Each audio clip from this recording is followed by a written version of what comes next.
Hi friends, இன்றைக்கி ரொம்பவே ஈஸியான டக்குன்னு செய்யக்கூடிய பீட்ரூட் பொரியல் தான் எப்படி செய்யலான்னு பார்க்கலாம். ஒரு வானலில் 3 டேபிள் ஸ்பூன் எண்ணெய் ஊற்றிக்கோங்க. எண்ணெய் நல்லா ஹீட் ஆனதுக்கப்புறமா கடுகு ஆட் பண்ணிக்கலாம். கடுகு நல்லா பொரிஞ்சு வந்ததுக்கப்புறமா ஒரு சின்ன வெங்காயம் கட் பண்ணி ஆட் பண்ணிக்கலாம். இது கூட 2 பச்சை மிளகாய், கொஞ்சமாக கறிவேப்பிலை, இது எல்லாம் போட்டு நல்லா வதக்கி விட்டுடலாம். இது நல்லா வதங்கி வந்ததுக்கப்புறமா பீட்ரூட் ஆட் பண்ணிக்கலாம். அது வரையும் கொஞ்சம் நல்லா வதக்கிக்கலாம்.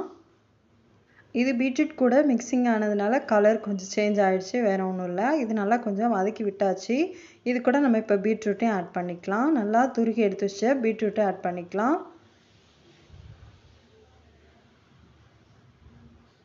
இதையும் நல்லா வதக்கிக்கலாம்.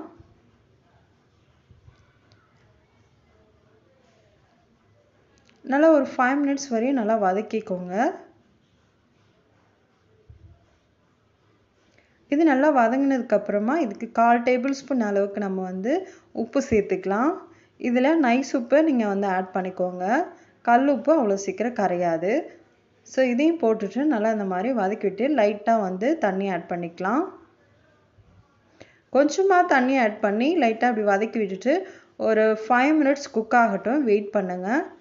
அப்போ தான் வெஜிடபிள் நல்லா பாயில் ஆகி ரொம்பவே டேஸ்ட் அண்ட் ஃப்ளேவர் சூப்பராக இருக்கும். ஸோ அதனால் ஒரு 5 மினிட்ஸ் வரையும் குக் பண்ணிடலாம்.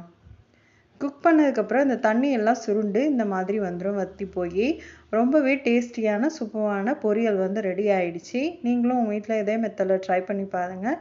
எப்படி இருந்ததுன்னு கண்டிப்பாக ட்ரை பண்ணி பார்த்துட்டு கமெண்ட் பண்ணுங்கள். Baba, see you for next video.